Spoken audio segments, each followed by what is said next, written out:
Buenas tardes. El día de hoy me acompaña Jorge Velarde. Vamos a hablar del tema de el impacto sectorial y por estado del nearshoring en México. Y para eso vamos a hablar primeramente de cómo va a entrar la inversión del nearshoring, cuál es la actualización, específicamente cuál ha sido la evolución del nearshoring en México y si se está reflejando esa inversión o cómo se está percibiendo esa inversión en México. Pues muchas gracias, Yair, por la invitación. Sin duda son temas importantes empezar a ver si realmente ya en México se están viendo los efectos del nearshoring y particularmente en qué sector se está dando y en qué estados y cuáles son los beneficios generales que vamos a tener en el mediano o largo plazo. Ok, oye, ¿y qué nos puedes platicar del 2023? ¿Cómo están los temas o cómo va la actualización en 2023 en términos económicos? Mira, si quieres creo que sería muy interesante platicar cómo evolucionamos en el 2022 Ok. y luego ver qué es lo que nos está dando el 2023, sobre todo porque aún no tenemos datos duros en cuestiones de publicaciones ya de manera más, digámoslo, formal o de manera más evidente por instituciones, pero se tienen algunos datos o señales de qué está sucediendo.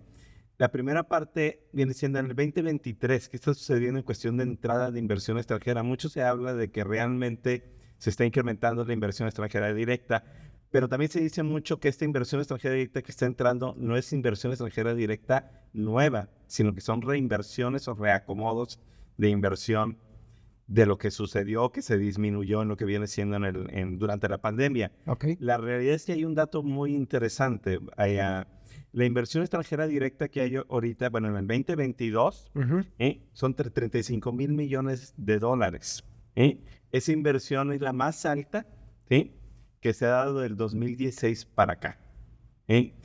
Pero más allá del monto, hablemos de lo que está entrando de inversión nueva. O sea, plantas, equipo directamente, vaya, no de empresas que ya están.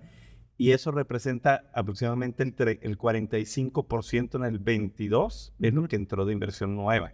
Ok. Pero esto hay que compararlo, vaya, si vemos el dato de lo que estaba sucediendo en los años anteriores, era 32%. Entonces creo que esta diferencia es un reflejo de lo que está sucediendo con el nearshoring. Están entrando nuevas inversiones. En el tema que mencionas, por ejemplo, la Secretaría de Economía menciona en su website del Gobierno del Estado de Nuevo León nuevas inversiones, de hecho aquí las tengo, y como nuevas inversiones se están catalogando también las inversiones de empresas ya establecidas desde hace 10, 15 o 20 años, ¿no? Por ejemplo, y está listado, muchos de hecho de estas sociedades, por cierto, por ejemplo, fueron Bosch, que tiene 40 años en México, una inversión de 260 millones de dólares. Lego, que tiene 20 años en México, 1,000 empleos nuevos, 507 millones de dólares.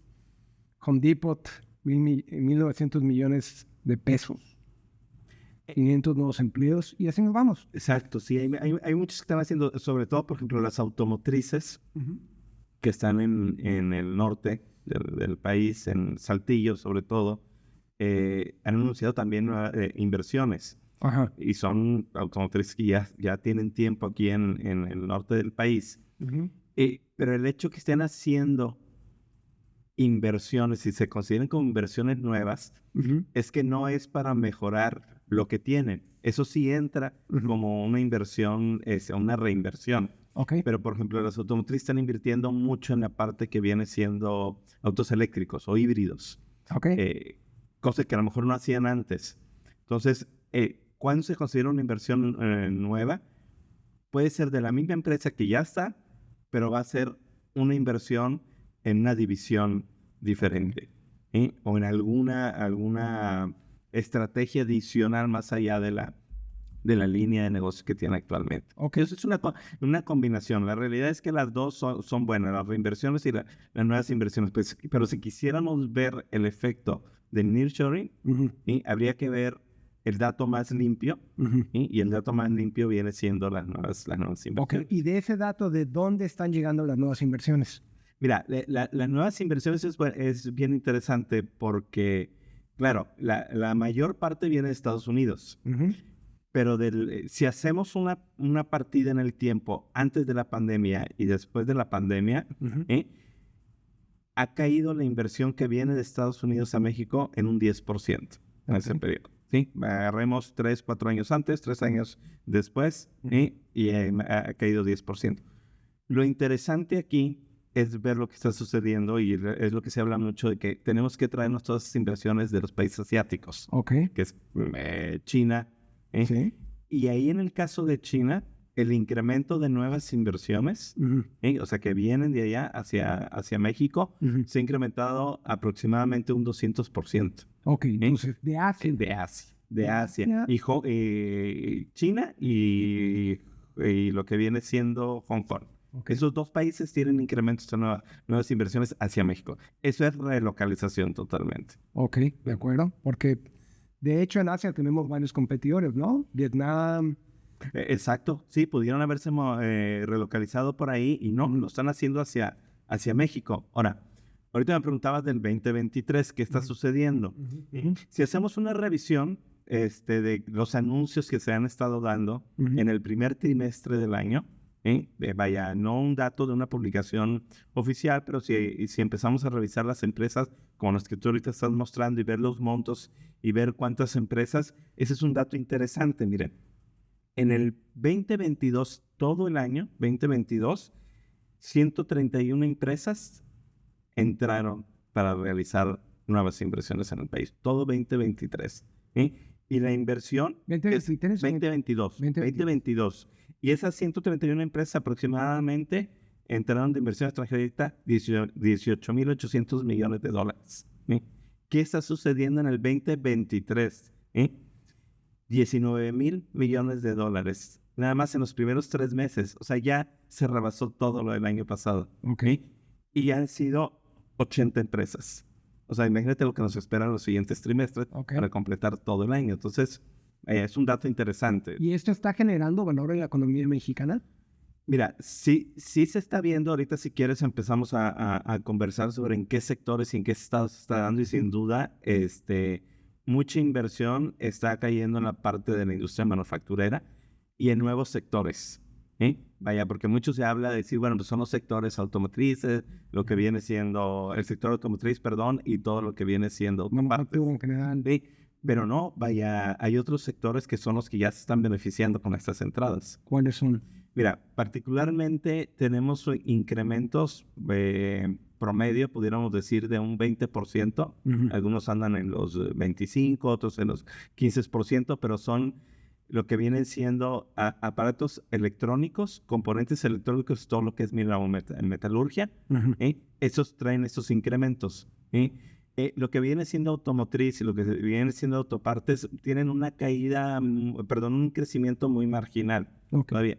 Pero bueno, estamos hablando que ese crecimiento marginal de un monto mucho más grande significa una industria muy madura. Importantes, muy dura. Es correcto. Y acá, y esas empresas, ahorita hablábamos de Asia, que están entrando, son los países que están entrando, pues le están metiendo esta parte, vaya, componentes electrónicos y todo lo que viene siendo aparatos electrónicos. Ok, entonces ya nos vamos por sector. Si nos vamos al detalle por sector, ¿cómo se han ido desarrollando esos sectores? Mira, a ver, algo importante en estas empresas es ver si realmente se está incrementando la demanda. Ahorita me preguntabas, bueno, ¿qué está sucediendo con lo que viene siendo el país? Vaya, a ver, en nearshoring la idea es de que vengan más empresas, generen, obvio, derrama económica, generen empleos, generen mejores empleos, que genera ingresos y genera consumo. Entonces, un dato importante a revisar viene siendo si realmente esas nuevas inversiones están generando demanda en otras empresas. Es un efecto multiplicador. Si revisamos una encuesta que realizó que viene siendo finales del año pasado, el Banco de México, en donde preguntó a las empresas cómo ha evolucionado su demanda los últimos 12 meses, 12 meses hacia atrás, y lo que han encontrado es que se hizo una encuesta, es una muestra representativa de todas las que se les preguntó. el 12%, el 16%, ¿sí? Ha tenido incrementos en demanda. Ahora, de esas, ¿sí? Particularmente las manufactureras, ¿sí? Las manufactureras, el 18% de esa muestra han tenido incrementos por nearshoring en particular, ¿eh? O sea, Okay. sí está dividido. Y si vemos en las empresas exportadoras, el 18%, ya instaladas, no nuevas, de las instaladas, han tenido incrementos en exportaciones por nearshoring, un 18% de esas empresas. Okay. Y de las no exportadoras, también es bien importante este dato, no exportados, un 16%. O sea, sí hay un efecto positivo en el nearshoring porque las empresas ya instaladas y las instaladas, ambas están incrementándose en cuestión de la demanda de los productos que tienen. Ok. ¿Y qué otros sectores está trayendo la inversión extranjera directa? Mira, por ejemplo, toda la industria de hierro y el acero, ¿sí? Esta también se ha incrementado 58% de antes de la pandemia y después de la pandemia. Y traen efectos ahí de nearshoring. Okay. Y te digo, todo lo que viene siendo electrónicos es la parte más fuerte que está incrementándose. Y la manufactura, otro dato importante para beneficios para México, es que el componente del PIB, lo que nos hace crecer como país, ¿sí? Es la parte manufacturera y la parte de servicios, que le llamamos generalmente el sector terciario, digamos así, todo lo que es servicios. Okay. La industria manufacturera en cuestión de PIB representaba, antes de lo que viene siendo el 2020, representaba del PIB un 18%, un 15%, redondeando, es un 15%. Ahorita la manufactura representa ya el 16% del PIB. ¿Qué significa eso? Que mucho de lo que está entrando en manufactura, y esa manufactura y esas empresas están contribuyendo a que la participación en el PIB sea mayor y eso genera más crecimiento en el mediano y largo plazo. Ok. ¿Qué me dices del transporte? El transporte, bueno, todo el tema logístico es importante. Tenemos grandes retos en México, sobre todo con toda la oleada del tema de nearshoring, y ese es uno de los retos, la parte logística. Sí se requieren más empresas en ese ámbito, sí se requiere más, obvio, infraestructura carretera, portuaria y aérea para poder solventar todas las necesidades que va a tener la industria. Ahí lo que puedo decir es que hay grandes oportunidades en ese punto. Entonces, digamos que diferente al transporte, hay mucha inversión en la industria de la manufactura y hay una gran necesidad de lo que es el desarrollo de infraestructura. De infraestructura. De hecho, si revisamos cuáles son los retos que se tienen en economía, y creo que ahí tú eres más experto en estos temas, todo lo que viene siendo, lo que marca y lo que se está generando en el ambiente es para detonar todavía más el nearshoring, viene siendo tres cosas. En la parte del Estado de Derecho, el tema fiscal, ¿sí? Incentivos fiscales. De hecho, bueno, pues ya vimos que por ahí perdimos una oportunidad de inversión por temas fiscales, particularmente en la instalación de una planta del tema de las baterías para los autos eléctricos, fue por el tema de incentivos fiscales. Y el otro reto es la infraestructura. Esos tres creo que son los que tenemos que como país impulsar más, encontrar una buena estrategia para poder detonar todavía más el nearshoring. Bueno, ahora voy a destruir esta plática que estamos teniendo porque ese es un tema bien importante. Tenemos retos y antes de empezar a platicar o retomar el tema de todo lo que es los efectos de nearshoring, tenemos retos de infraestructura. Eso. El sector eléctrico es un revés. Nos estamos yendo para atrás porque la política de Estado es monopolizar el suministro de energía eléctrica. Situación similar, pero menos grave, es en el oil and gas. Pero tenemos otros temas que son retos y esto no es inversión pública, sino es inversión privada. Y digo inversión pública porque la energía ahorita nadie le va a meter del sector privado. Entonces, no tenemos el suficiente presupuesto para desarrollar una industria eléctrica y quienes tenían el dinero para venir a México a desarrollarlo no lo van a hacer con una política abierta estatizadora en el sector eléctrico. Y luego tenemos el tema de infraestructura, ¿no? Necesitamos puertos, necesitamos carreteras, necesitamos parques industriales. Y ahorita hablamos de eso. Ahorita vamos a hablar de eso, pero necesitamos parques industriales para que las empresas que quieran venir, pues, a menos que sean intangibles los que vendan, pues tienen que necesitan un lugar para manufacturar, ¿no? Y entonces tenemos un reto de infraestructura y lo que acabas de mencionar. Hay un tema en este año y el próximo año que es el recorte presupuestal a sectores, no nada más de infraestructura por el sector público, sino al desarrollo social, a temas importantes para el país, para seguir creciendo, porque tenemos un elemento de que sucede cada 6 años, que son las elecciones. Mucho dinero se va a ir a las elecciones. De una u otra manera se han estado modificando el marco jurídico en varios temas. De hecho, este mes y el mes pasado se hicieron reformas bien importantes en temas de licitaciones públicas.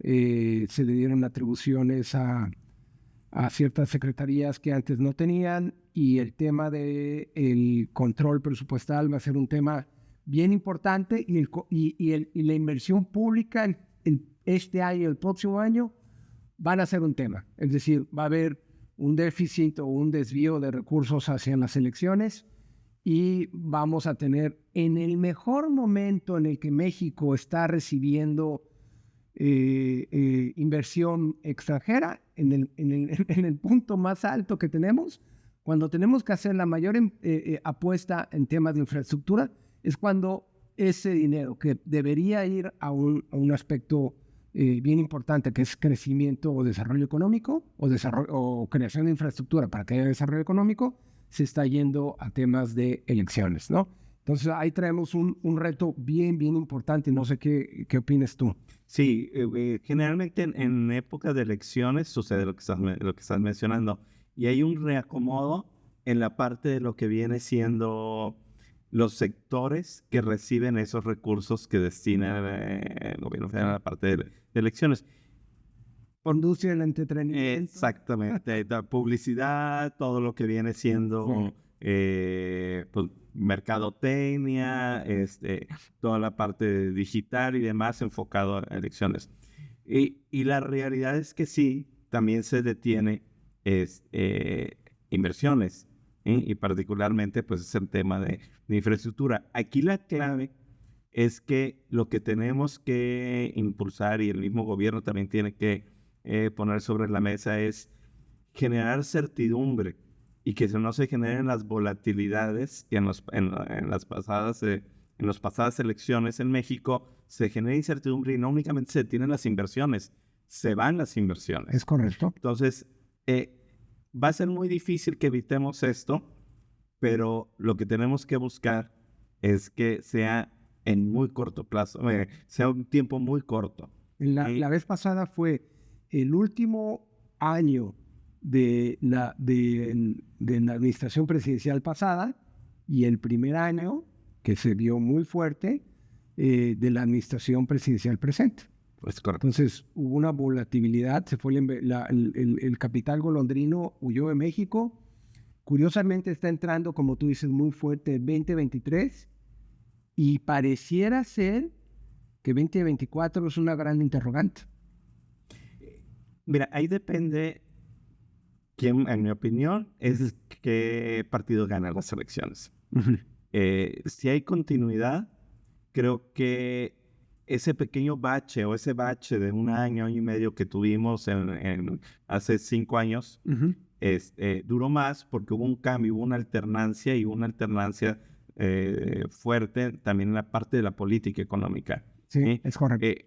Si hay continuidad, creo que simplemente lo que va a suceder es que va a ser más rápido la implementación o los cambios que se vayan a hacer en las políticas económicas, porque vamos a tener continuidad. Pero si hay un cambio en el partido del poder, sí se pudiera alargar más tiempo, porque seguramente se van a hacer muchos ajustes en la parte de la política económica. Entonces, la clave es certidumbre. Ajá.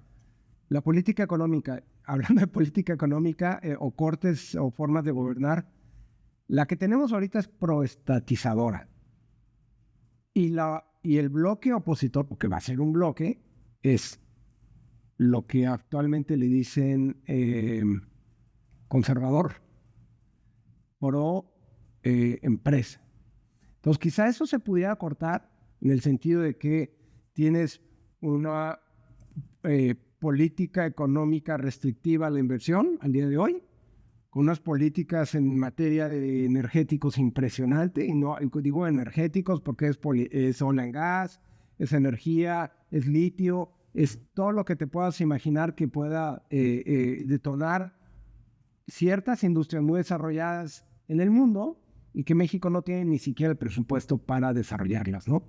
No hablemos de litio, hablemos nada más de la energía eléctrica o del almacenamiento de hidrocarburos. No tenemos el presupuesto para eso.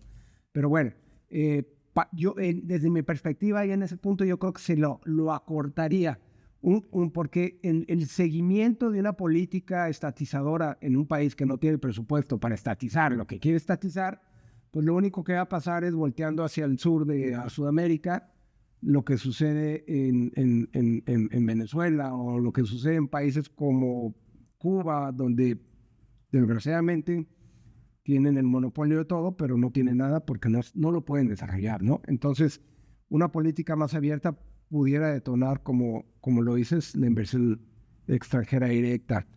Ahora, una gran parte de lo que impulsa el crecimiento de México son las exportaciones. ¿Ellas están captando la inversión extranjera directa? ¿Cómo se están viendo beneficiadas de ese tema? De hecho, bueno, ahorita lo implementamos la parte de las exportaciones que han incrementado la demanda de esas empresas. Y mira, a mí me gustan mucho los números, entonces, vaya, los datos duros de lo interesante. De toda la industria que hay en México, ¿sí? El 25% del PIB son empresas exportadoras, ¿sí? Y ahorita hablábamos de algunos sectores, automotriz, lo que viene siendo todo lo que son autopartes, los aparatos electrodomésticos. Electrodomésticos también, pero también los electrónicos, tanto componentes como aparatos y la parte de minero, metalurgia. Estas lanzan en promedio autopartes y lo que viene siendo autos, todo lo que producen, mandan al extranjero y particularmente la mayoría de Estados Unidos de sus ventas. Las exportaciones representan casi el 70-80%. Okay. Estas están creciendo y estamos recibiendo inversión. Entonces, ahí se está detonando las exportaciones. Okay. Y las otras industrias aportan en el PIB lo que es electrodomésticos, electrónicos y lo que viene siendo el acero.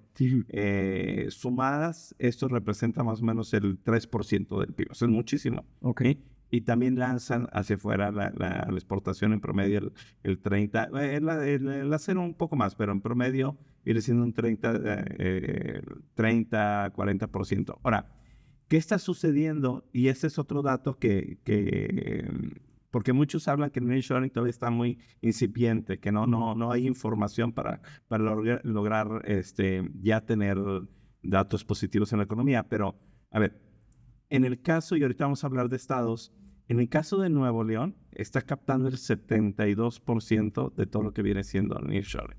Okay. Y sus exportaciones han pasado de aproximadamente un 20% antes de la pandemia a ser un 30% el promedio. Estoy hablando de datos aproximados. Entonces, pues, ¿qué nos espera hacia adelante conforme empiece a madurar toda esta información? Pues, sin duda, las exportaciones es un dato interesante. Ok, oye, ahorita que me dices que estamos en una etapa muy incipiente, ¿qué etapa de maduración le das a nearshoring? Mira, hay muchos análisis en el entorno, y en particular con lo que he visto y lo he leído, yo creo que pues también depende del sector cuánto tarda en, poner la planta, la rapidez con que la ponga, la rapidez con que empiece a sacar el producto. Pero yo creo que podemos hablar en unos 4 años, 5 años, ya podemos estar creciendo si todo se da y se genera y se soluciona la problemática que tenemos en esos retos que hace rato hablábamos. Yo creo que el PIB puede estar creciendo un 4, un 5%, vaya, si se da todo lo que estamos aprovechando. Entonces diríamos que se estaría aprovechando en la segunda parte de la siguiente administración presidencial. Es correcto. Los beneficios se van a estar materializando en ese momento. Mediados, yo creo que del siguiente sexenio. Ok. ¿Y qué estados son los que están captando más la inversión actualmente? Mira, hablamos de los países del norte. O sea, Sonora, Chihuahua, lo que viene siendo Nuevo León. Estos estados están captando la mayor parte de inversión en tema automotriz. Ok. Bajío también, pero si observamos las inversiones que están llegando en el sector automotriz, se están localizando más hacia el norte. Ok, en la proximidad. Exactamente, la parte de nicho nos están buscando. Es difícil que las que están ahorita en Bajío se muevan, vaya, es preferible meter un poco más de inversión para generar cercanía, pero ya en la parte de la rapidez de la entrega, pero es lo que se está dando. Ahora, y eso es, y las empresas que están llegando de Asia, el Bajío son los que están llegando hacia el Bajío. ¿Por? Pues la parte de, automotriz y toda la parte de proveeduría en la parte de lo que viene siendo el sector automotriz, pues está ahí y pues tiende a localizarse en esa parte. Ok. Y la inercia del entre 2018 y 2022, ¿va a continuar a tener el 23? Mira, ahorita mencionabas unos datos de que la inversión que está llegando que van los primeros 3 meses ya superó, y repito, no son datos duros ni oficiales, pero pues simplemente revisando los anuncios, ya superó los anuncios. Y algunas que ya se están empezando a realizar a lo que se realizó en el primer trimestre del año pasado. Entonces, sin duda van 3 meses de 12. Si fueras partiendo el mapa, ¿cuáles serían los sectores donde naturalmente se están yendo las inversiones? ¿Qué industrias o qué sectores se están yendo a México? O sea, ¿tienen algún destino natural las regiones de México? Pues mira, tú lo acabas de mencionar ahorita, lo que viene siendo automotriz en el Bajío, proveeduría a la industria automotriz en el norte, pero ya se escalando también a la parte de tener cada vez más plantas, sector automotriz. Si vemos la inversión extranjera, que ocurrió en los últimos, el último reporte, viendo la parte automotriz, pudiéramos decir que en el Bajío, Puebla, Aguascalientes, Estado de México y Guanajuato son los que lideran la inversión extranjera directa automotriz. Y Chihuahua, Coahuila y Nuevo León, la de autopartes. Es lo que llegó en la forma como está llegando la inversión en esos sectores. Y otra vez repito, son los que mandan el 85% o 90% de la automotriz al extranjero, o sea, exportaciones, y las autopartes mandan aproximadamente el 60%. Entonces, vaya, esa es la parte fuerte, pero lo interesante, insisto, es que estamos poco a poco allá diversificándonos a otros sectores, y eso lo está haciendo esa inversión que está viniendo de Asia, que está enfocada a la parte de electrónica. Entonces, el sector más beneficiado en el norte es el sector de autopartes. Autopartes. Ok. Y el sector más beneficiado en Bajío, que son los más representativos, es el automotriz. Exactamente. Ahora, hay que insistir que estos son datos que se reportan por la Asociación Mexicana de la Industria Automotriz, por el INEGI, por todas estas fuentes oficiales, y ya son inversiones que entraron. Pero si vemos las inversiones que están anunciadas, y que muchas de ellas esperemos y yo creo que se van a materializar, pues ya hay una combinación más, y pues está el ejemplo de Tesla, vaya, eso todavía no está aquí reflejado, pero pues se va a reflejar en la parte de Nuevo León. De hecho, si analizamos lo anunciado, Nuevo León lidera la parte de captación de inversión extranjera directa, de lo anunciado. En los últimos 5 años, China y Hong Kong parece ser que han tenido una inversión impresionante en México, ¿no? En China y Hong Kong. Y Hong Kong, sí, vaya, pero también recordemos que, vaya, es una cantidad mínima de la parte de la inversión extranjera directa. Pero interesante que eso poco a poco vaya incrementándose. Por ejemplo, era lo que mencionaba hace rato, vaya, Hong Kong y China, ¿sí? En lo que viene siendo en los últimos, desde el 2018 para acá, en promedio ha incrementado 250% sus inversiones. Pero es un monto pequeño comparado con Estados Unidos. ¿Y cuál es la perspectiva para a futuro? Va a seguir aumentando si generamos toda la parte de retos que tenemos hacia la parte positiva. Vaya, y ahorita los mencionamos, los tres más importantes, y tú lo explicaste muy bien: infraestructura, Estado de Derecho, toda la parte de incentivos fiscales, que creo que la parte política de lo que viene, creo que ya está entendiendo, y la nueva administración federal que entra, independientemente de la parte partidista, creo que entiende y va a entender que es una gran oportunidad para que el país crezca. Ok. Digo, no a los niveles que ofrece China o India, ¿no? Porque, por ejemplo... No, los 11 o 10%, no, bueno. Sí. O el incentivo que tenía India para la industria del software, que durante varios años estaban prácticamente exentos, y desarrollaban exponencialmente la industria del software en China, ¿no? Eso no sucede aquí, tal vez porque son industrias más maduras, pero no está sucediendo en México y parece que no va a suceder. Bueno, ahí estoy un poco... ¿En desacuerdo? En desacuerdo. A ver, dime por qué. Lo que está entrando de esos países, en parte, es ese tipo de industrias. Electrónica es innovación. Vaya, y si ya se la están trayendo hacia acá, una parte que le vende oportunidad en México es que tenemos talento capacitado para desarrollarlo. Okay. Y está probado, vaya. Y estás al lado del mercado que lo compra, ¿no? Exactamente. Ahora, el otro punto, pues volteemos a ver que todavía le falta, y sí, estoy de acuerdo contigo, hay que desarrollarlo mucho, pero ya se están dando polos de desarrollo en ese ámbito. Por ejemplo, el norte, toda la parte del sector aeroespacial. Okay. Esa es innovación. El occidente, Jalisco, también desarrollo de la parte de infraestructura, en la parte, perdón, de investigación en el software, toda la parte que es... de hecho, se dice que es el Silicon Valley de México. Vaya. ¿Por qué le quieren dar esa vocación? ¿O por qué tiene esa vocación el Bajío?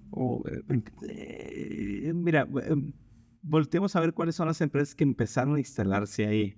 Vaya, en parte es por el talento, costos más bajos, y pues ahí está Intel, IBM, hay muchas empresas con ese enfoque que llegaron para manufacturar. Pero se dieron cuenta que el país tiene talento también para la parte de desarrollo de innovación, y es donde está empezando a crecer. Entonces hay que agarrar esa ola de lo que ya está, y ahorita que está entrando de Asia, pues hay que darle. Y que está entrando a Asia no nada más a México, sino a Sudamérica, ¿no? Entonces... Exactamente. Aunque ahí hay algo bien interesante. A Sudamérica, y yo no metería ahí a Brasil. Porque Brasil empata más con China. Entonces, y Estados Unidos, al empatar Brasil más con China, pues Estados Unidos de alguna manera aplica también en la parte... Exactamente, sí.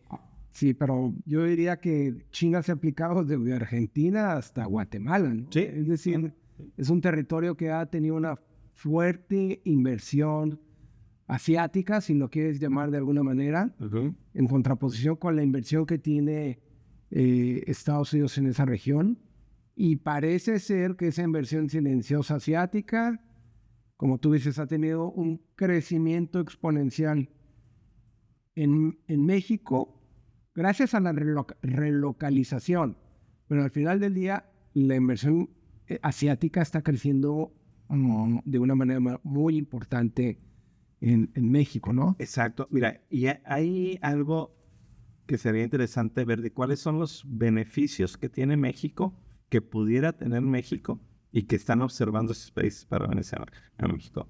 A ver, la parte de por qué voltean a México también para la parte de desarrollo de más, la parte tecnológica, es que México tiene muchos clústeres en la parte de innovación. Entonces, todos esos clústeres los voltean a ver las industrias y dicen, vamos para allá, porque tienen parques industriales enfocados a eso en particular. Aquí en el norte hay uno particular hacia el aeropuerto, y no nada más son empresas nacionales, sino también ahí está la parte académica, que es muy importante para la parte de investigación y desarrollo, y no nada más son universidades nacionales, son de Estados Unidos.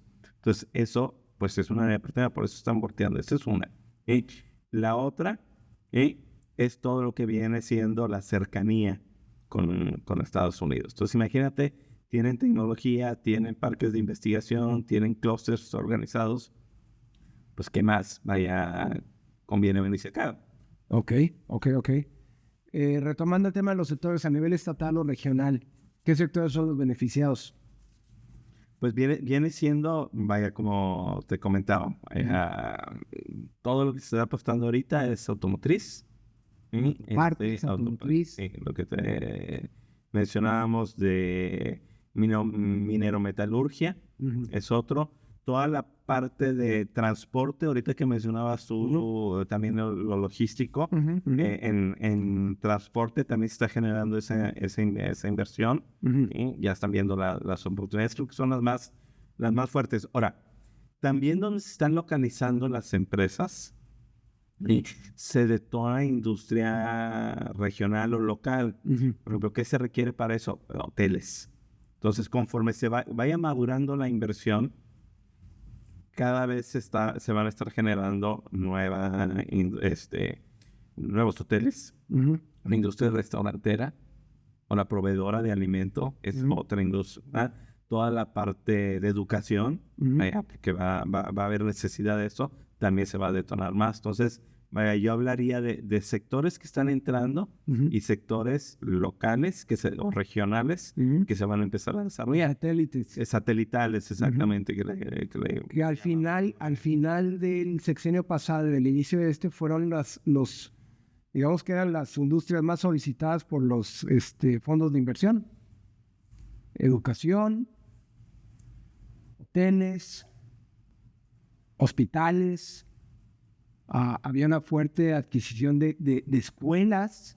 Por ejemplo, Monterrey se dio un boom de muchísimas adquisiciones o de un apetito muy fuerte para adquirir las escuelas más a nivel primaria, a nivel secundaria.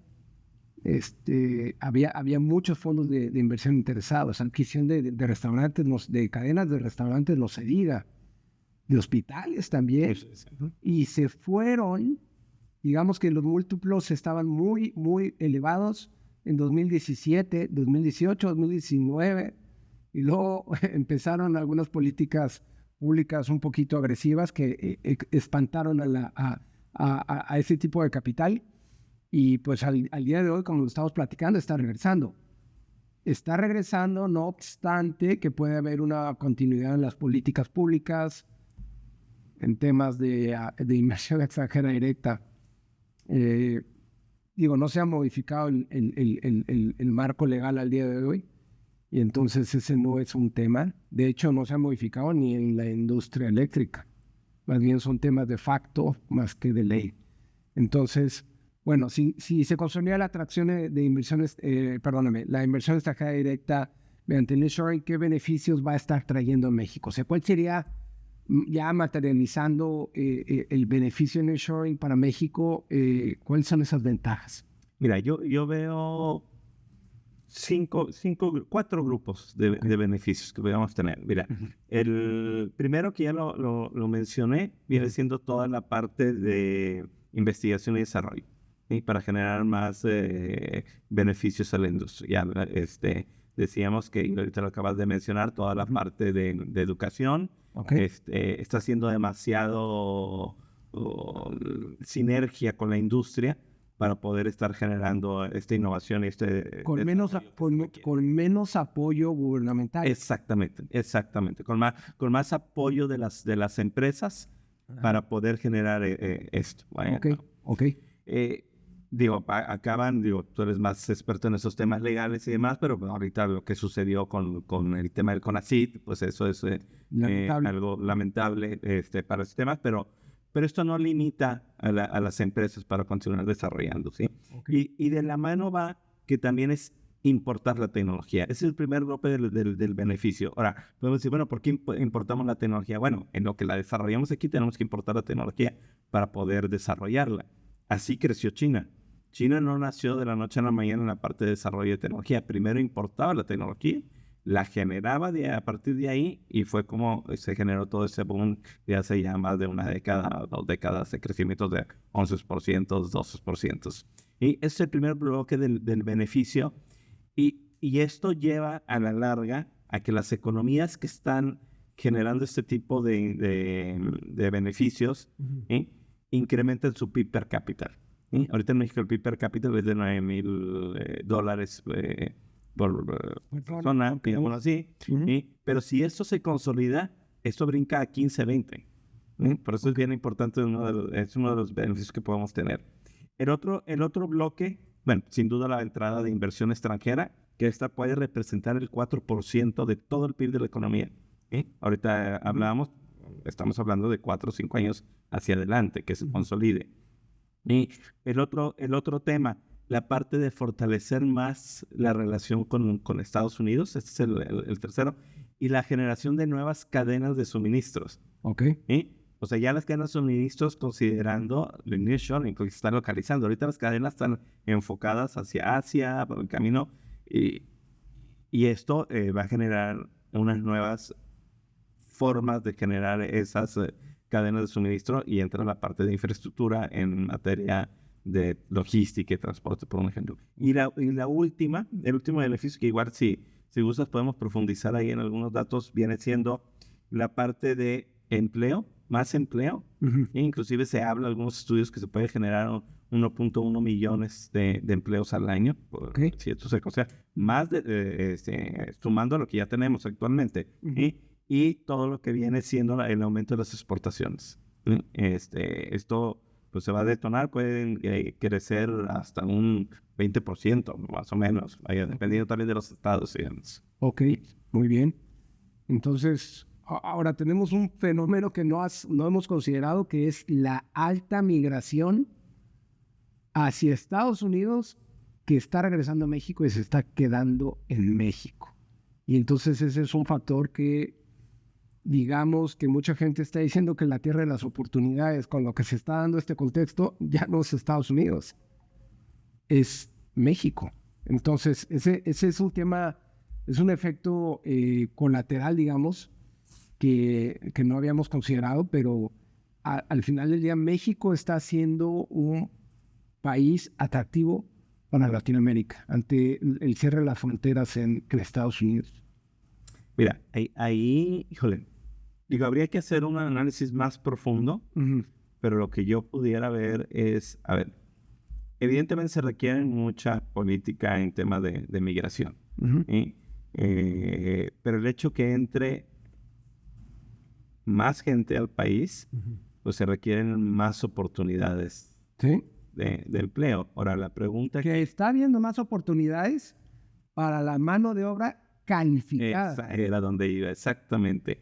Habría que ver quién de esta gente que está entrando, que está migrando, que busca llegar a Estados Unidos, pero que al final de cuentas atraviesa por el país, quiénes tienen la posibilidad de escalar a ese tipo de mano de obra calificada. Y ahí creo que las empresas tienen que ingresar también al tema migratorio y apoyar con becas, apoyar a integrarlo a la planta productiva y identificar talento para desarrollarlo. Vaya, ahora, alguien me pudiera decir, bueno, ¿y qué sucede con con el talento mexicano. Bueno, oportunidades hay, y más con todo lo que estamos hablando. Sí. Pero creo que sí se requiere mucho trabajo en esa parte porque sí puede generar complicaciones en la economía, sobre todo en la parte de pobreza.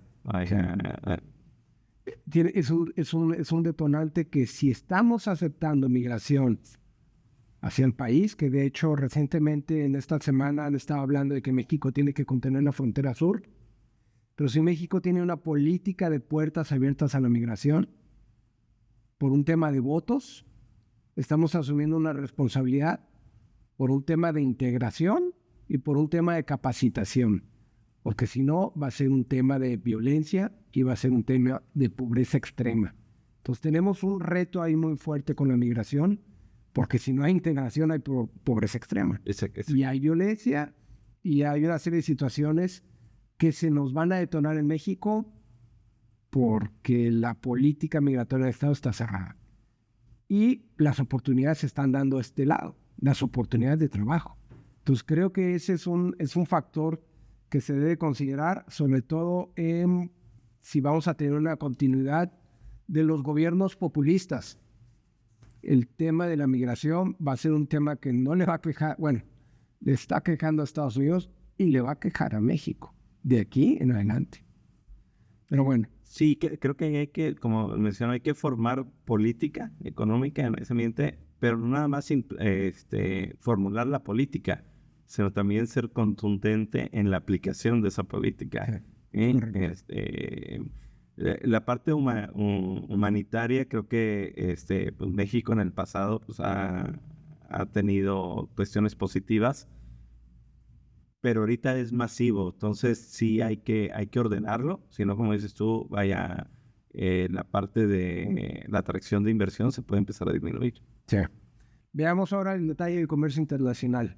¿Qué efecto tiene el comercio internacional? ¿Qué beneficios tiene para México actualmente la guerra comercial y los temas que están contribuyendo nearshoring al comercio? ¿Cómo lo ves tú? Mira, aquí hay un dato muy contundente. Ya somos el primer socio comercial de Estados Unidos. Antes era China. Ya México es el primer socio comercial de Estados Unidos. Si revisamos los datos, en el 2016, si sumamos todo el comercio que hace Estados Unidos, y incluyendo exportaciones e importaciones, todo lo que comercializa a nivel mundial, y sacamos cuánto representa o qué porcentaje de eso representa de China, en el 2018 representaba el 21%. Es decir, Estados Unidos y China comercializaban, de Estados Unidos, de todo lo que comercializaba con China, con el mundo era el 21%. Ahorita, en el 2023, los últimos datos dicen que es 10%. Con China. Con China. Okay. O sea, 10% menos.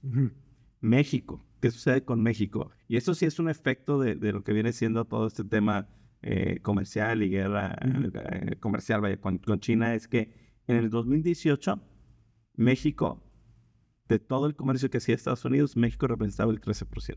Okay. Ahorita representa ya casi el 17%. Wow. O sea, eso pues es efecto de lo que viene. Eso quiere decir que si de un 13 a un 17, 4, y haciendo números muy sencillos, alguien está captando, o muchos están captando ese beneficio que no necesariamente es México. Y volvemos a que puede ser Vietnam, India, algunos países de Asia y una parte importante para México, ¿no? Exactamente, sí. Algunos están quedando en Asia, pero por eso la importancia de poder vender todas las oportunidades de México para que captar esos puntos o esos porcentajes para que se vengan a México. Pero vaya, o sea, ese 4 o 5%, como ahorita lo mencionabas, es mucho. Mucho aire para México. Y mira, y esto, si revisamos, por ejemplo, algunas encuestas que se han hecho de estos temas, hay un dato interesante de Estados Unidos. Esto lo hicieron con 250 empresarios, empresas grandes de Estados Unidos. Se les preguntaba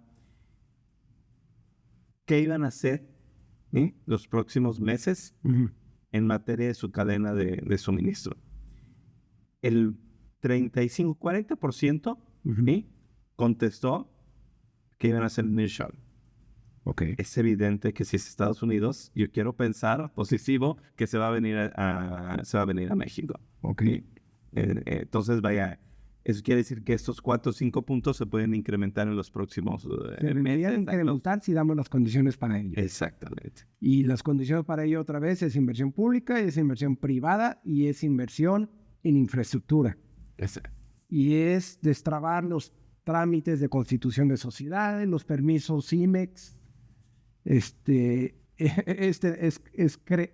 terminar de desarrollar esos parques industriales. La vez pasada veíamos que eran 400, hace un mes, eran 400 y pico de empresas que estaban en la lista de espera para poder rentar instalaciones en un parque industrial. Que te acabas de tocar un punto interesante que es un reto, pero es un reto solucionable, pero no tan a corto plazo. No. Pero hay que ponerse a trabajar y depende, ahí sí no podemos hablar de que depende de inversión gubernamental. Sí hay algunos apoyos en cuestión de tramitología y demás, pero depende de la empresa, de la iniciativa privada. Y deja tú, desgraciadamente no depende 100% de ellos. ¿Cuántos edificios en Monterrey no tienen factibilidad para el agua? Es a lo que me refiero. Vaya. Esta semana o la pasada se estaba proponiendo por parte del presidente que la determinación la facultad discrecional para otorgar derechos de uso de agua lo va a dar el presidente para la industria. Sí, es eso, vaya, es un tema de lo que puede frenar esto. Eso lo puede frenar, porque dices, a ver, el presidente no puede decidir si Tesla se va, porque Tesla quiere irse a Nuevo León, no puede decir el presidente que se va a Morelos o al Estado de México. El presidente dijo, pues a ver cómo lo hacen con el agua, y Tesla le dijo, no necesito agua. Pero el tema es, olvidemos de Tesla. Este tema es bien importante. Cuando una empresa toma una decisión de irse al norte, noreste o noroeste, o si se quiere ir al sur, sureste, pues la decisión está basada en 415 factores. Algunos no necesitan de agua, pero el agua es una parte importante para muchas industrias. Pero muchas industrias no están decidiendo en qué parte de México, están decidiendo lo que estábamos diciendo. Me voy a ir a Vietnam, me voy a ir a la India, me voy a China, me voy a Hong Kong, me voy a México o me voy a Sudamérica. Entonces, el tema de que se politice esta situación es un tema preocupante porque no terminamos de entender qué es lo que mueve a la inversión extranjera. A la inversión extranjera no le puedes condicionar que se establezcan en el sur o en el centro de México cuando ellos dicen, en México acaba de calificar por 2 puntos entre irse, en establecerse en Nuevo León o establecerse en Chihuahua a ponernos en cualquier otro país en América o en Asia.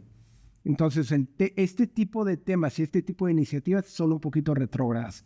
Y lo que me hace creer que no terminamos de entender, porque no hay un plan de carrera para la administración pública, o se destruyó el plan de carrera para la administración pública, ¿qué es lo que está buscando la inversión extranjera al venir a México? En muchos años se ha tratado o se ha estado discutiendo que si ya no iban a existir los programas IMEX. Imagínate que México no tuviera un programa IMEX, cuando somos un país manufacturador. Somos altamente exportadores. Nuestro socio comercial, Estados Unidos, nos quiere por eso. Entonces no puedes estar pensando en eliminar el programa IMEX. Le deberías de poner más esferitas al programa IMEX para que fuera más atractivo, porque tenemos muchos competidores en el exterior. Y cuando veo una iniciativa de que es prerrogativa del Ejecutivo Federal decidir si da a la industria un permiso para un pozo de agua, es un poquito retrógrada, ¿no? Volvemos a temas de yo soy el Estado, ¿no? Y no puede ser así. El Estado tiene que ser una maquinaria que facilite. Estado pone las condiciones para que se dé libre mercado y se dé toda la parte de Es un facilitador de negocios. cosas. Te facilito el negocio porque voy a captar impuestos que los voy a aplicar en desarrollo y infraestructura y en temas sociales. Pero el estar condicionando esos temas a berrinches presidenciales, pues es un problema, ¿no? Claro, claro. Sí, no, y acá regresando al tema que decías de la parte de los parques y de naves industriales, todo eso, es preocupante, vaya. Sí, pero mira, hay un dato interesante, positivo, en el aspecto que también convence que lo que está entrando o que sí está entrando por temas de nearshoring. Está convencido que hay un beneficio. Exacto.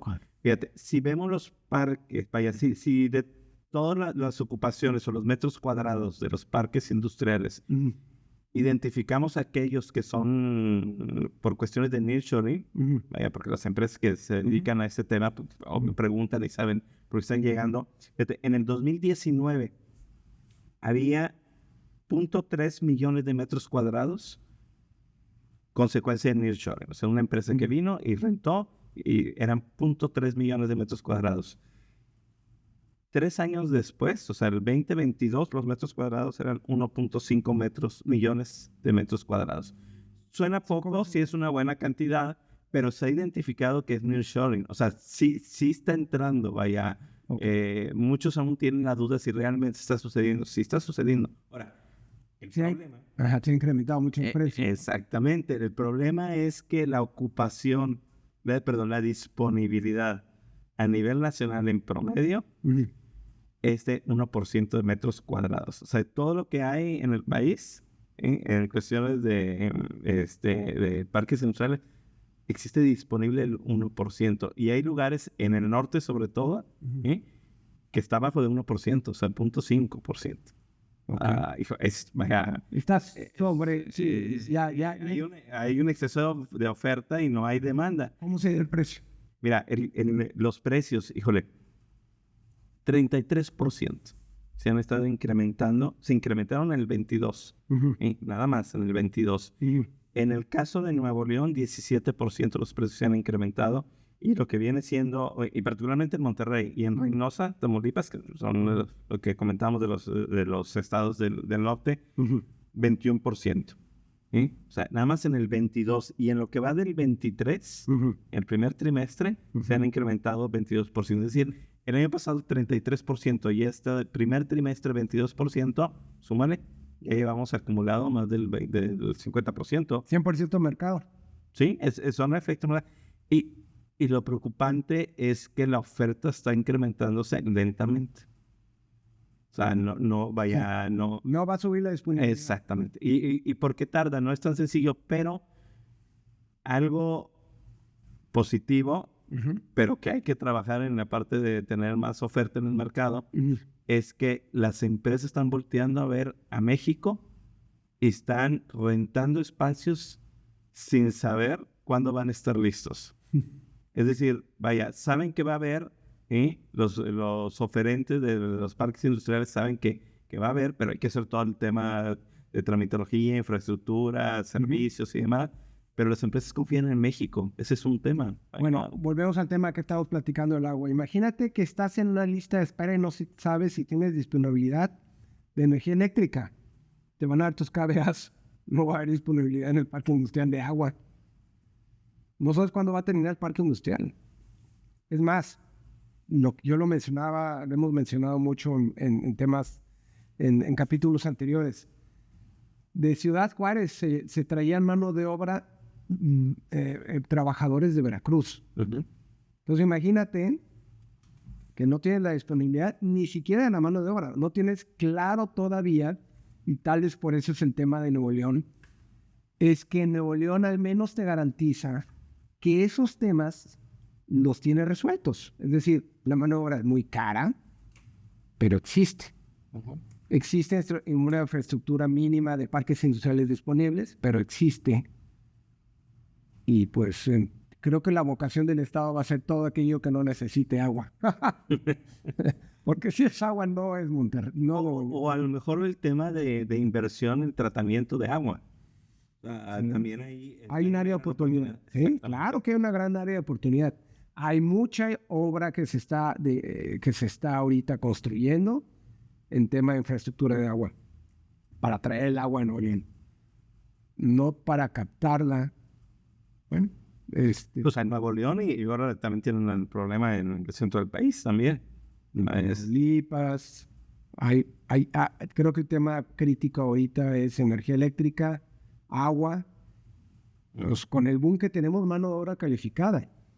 Tenemos áreas muy, muy afectadas, muy pobres, que es el sur de México, con baja, con una mano de obra muy, pues digamos que no tan calificada como en el norte.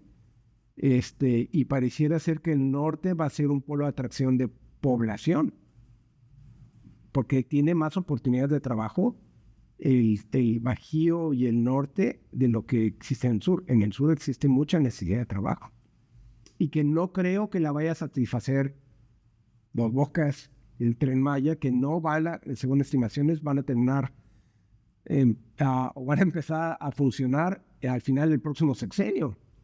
No van a ser detonadores de trabajo en un mundo que está evolucionando y que no van a ser hidrocarburos.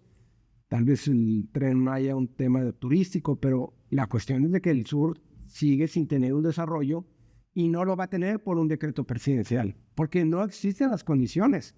El sur no tiene el desarrollo de infraestructura que tiene el norte, no tiene la educación, no tiene las universidades, no tiene los polos de entrenamiento, no tiene los clusters, o sea, hay mucho que trabajar y tal vez tenemos un área muy madura que es el norte, un área que está medio madura que es el Bajío y un área de oportunidad impresionante que es el sur, ¿no?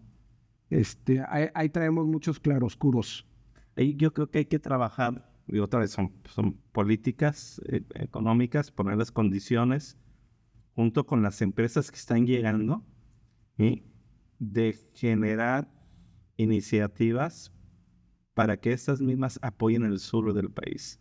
Ahí están los temas fiscales. Exactamente. No puedes dar un tema fiscal muy beneficioso al norte cuando es una industria muy madura, pero tienes un área que necesita urgentemente unas políticas fiscales diferentes que es el sur, ¿no? Ahí sí se justifica. No con temas como lo platicábamos hace ratito de a quién le voy a dar los derechos de agua, ¿no? De explotación de pozos de agua. No. No porque haya más agua en el sur, sino por temas de desarrollo. Ahí aplican las políticas fiscales diferenciadas. Hay mucho beneficio o potencialmente mucho beneficio que se puede traer al sur con un conocimiento de lo que mueve la industria, ¿no? Los incentivos que pueden mover a muchas industrias que nunca van a venir a México, salvo que hubieran este tipo de diferenciadores, ¿no? Sí, y hay que aprovechar también esa nueva inversión que está entrando por el nearshoring, hacer este tipo de iniciativas, estos apoyos hacia el sur. Sí. Pero ahí requiere un planteamiento. Ahí creo que las universidades y la iniciativa privada pueden aportar mucho en esa parte. ¿Sí? Y lo que viene de migración, pues ir preparando a la gente, aquellos que se queden en el país, porque sin duda un porcentaje importante se queda en el país, sí. Pues apoyarlo y a desarrollar. Entonces estamos diciendo que para ser competitivo el país, estamos hablando de atracción de inversión, dado que tenemos la cercanía única con nuestro principal socio comercial, desarrollar el empleo, desarrollar la infraestructura, dar incentivos fiscales reales. Dicen que ahorita tenemos un déficit fiscal y ahora con la temporada de elecciones el déficit fiscal va a ser más grande. Leí hace unos 3-4 días en el norte que estaban platicando de las cuentas incobrables que tiene el SAT. Entonces sí, hay un déficit fiscal importante y bueno, todo esto nos lleva a que haya un Estado de Derecho, ¿no? Y cuando se habla de Estado de Derecho, tal vez mucha gente no lo entienda, pero son las reglas para poder hacer negocios. Las reglas fiscales, las reglas de inversión, Y cuando hablo de reglas de inversiones, respetar las inversiones, incluyendo las de energía eléctrica, no las que nos convengan, todas las reglas para hacer todas las inversiones al venir a México. Y entonces el Estado de Derecho es poner las reglas claras, y lo que está sucediendo ahorita es respetarlas. Es decir, tienes las reglas, pero no las respetas, ¿no? Vas al SAT y quieres solicitar una devolución de impuestos, vas unas 15 veces hasta que te cansas y te olvidas de la devolución de impuestos. Lo que está pasando, no estás respetando el Estado de Derecho.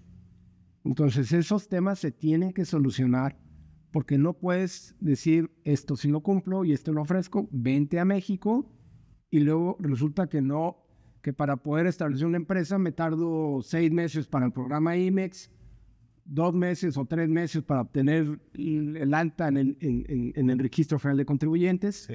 Es una serie de oportunidades en las que hemos tenido un retroceso, pero que no es aceptable cuando estamos en el apogeo del nearshoring.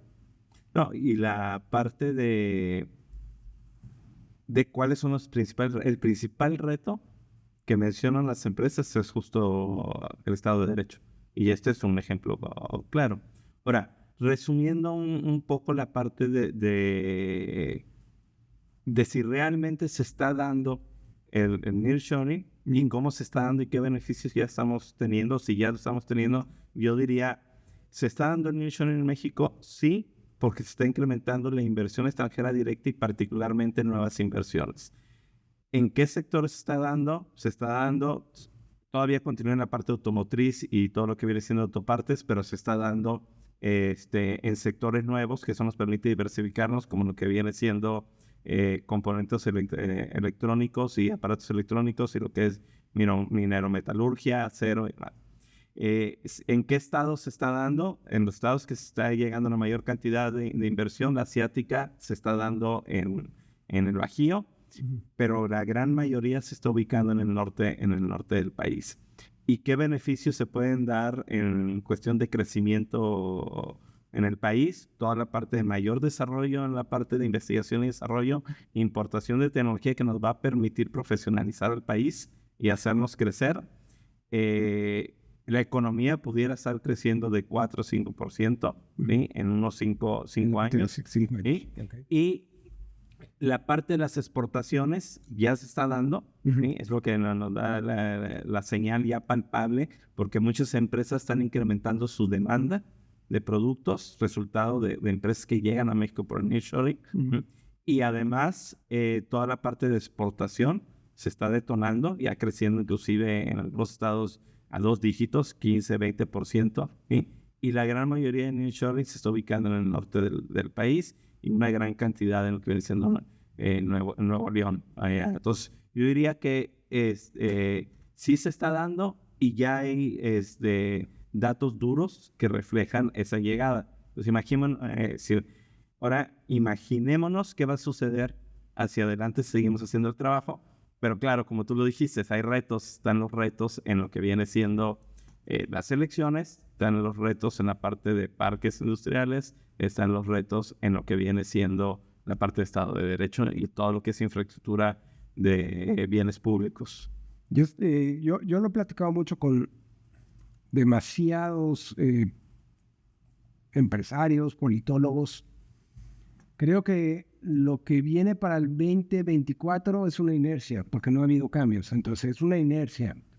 ¿Qué va a suceder si esta inercia, sin actos extraordinarios, no cambian una inercia? Vamos a seguir teniendo el mismo corte de administración presidencial. Va a existir un mayor equilibrio en el Congreso Federal en los estados. Ya se está viendo en Coahuila, ya se está viendo las preferencias en varios estados. Entonces no se va a tener una aplanadora populista, pero se va a tener un gobierno federal de corte populista. Simplemente no se van a tener las mayorías necesarias para modificar o para proponer las leyes a nivel federal. Y por supuesto, sí se va a tener la administración federal y se van a tener las políticas, pues, de una administración populista que puede ser más, y se lee que pudieran ser más moderada. Es decir, que permita de una manera la inversión extranjera, que las reglas puedan llegar a cambiar y ser, o digamos que un gobierno populista o diagonal socialista más permisivo para ciertas industrias en México. Entonces, tal vez no va a ser un crecimiento tan acelerado si tuviéramos un corte un poquito más tradicionalista desde el punto de vista de la izquierda, ¿no? Entonces, pareciera ser que esto lo facilita un poco. O sea, no va a ser un país durante los próximos 6 años que esté gobernado por la derecha, pero al menos va a ser una izquierda un poco más moderada y más controlada a nivel federal, a nivel Congreso. Entonces, no va a haber tanto movimiento telúrico como este sexenio. Entonces, pareciera ser que las cosas son positivas en el escenario más conservador, que es las cosas no van a cambiar mucho. No, y es positivas, no van a cambiar mucho, pero hay que trabajar duro para poder consolidar. Y si no, como dices tú, no nada más va a ser el 2024 parte de la inercia, sino que nos podemos ir con la inercia y no vamos a seguir creciendo los 2% que hemos tenido antes de la pandemia. Eso era lo que crecíamos los últimos 20, 30 años. Y no queremos el 2, queremos el 4 y 5. Quisiéramos el 4 y 5 y implica mucha inversión pública y privada, ¿no? Que ese es el tema. La inversión pública no puede crecer. ¿Tendría que crecer o no tendría? O sea, como una conclusión así genérica, sino si tuviéramos aquí una bolita, una esfera de cristal, ¿tú cómo lo verías? ¿Tendrías 1, 2 escenarios? ¿Un conservador, uno...? Pues mira, son 2 escenarios. El escenario es que sigamos creciendo lo mismo. Uh-huh. Y lo del nearshoring se vuelve pues como una inversión más de lo que está llegando en el país. Y vamos a andar en los 2%. O el escenario positivo es la parte de lo que comentamos, que se aproveche más el atractivo que tenemos ahorita y toda la coyuntura geopolítica que hay de Estados Unidos con China en particular y el mundo, y que entre más inversión y que brinquemos al 4 y el 5%. Pero la realidad, como bien lo dices, es el crecimiento del país se da resultado de que exporte, que importe, porque se requieren insumos del extranjero, ningún país es autosuficiente en todo, que haya inversión pública, que haya inversión privada. Lo que nos hace falta para brincar y que tenemos ahorita la oportunidad para brincar ese 4 y 5 es inversión privada, inversión pública. Entonces, apostémosle ahí. El resto lo tenemos y es un efecto multiplicador. Si se dan esos 2 inversiones, va a haber consumo, que es un componente también del crecimiento del país, se va a dar la exportación, se va a dar la importación y pues por ende vamos a tener el 4 y el 5. Si no, sigamos con el 2%, que creo que nadie lo quiere. Es correcto. Bueno, pues te agradezco mucho todos tus comentarios y creo que este es un tema que da para más. Entonces, seguimos platicando de él y actualizando un poquito los temas que se quedaron pendientes el día de hoy para irnos un poquito más a fondo en el tema de nearshoring. Claro que sí, gracias de eso.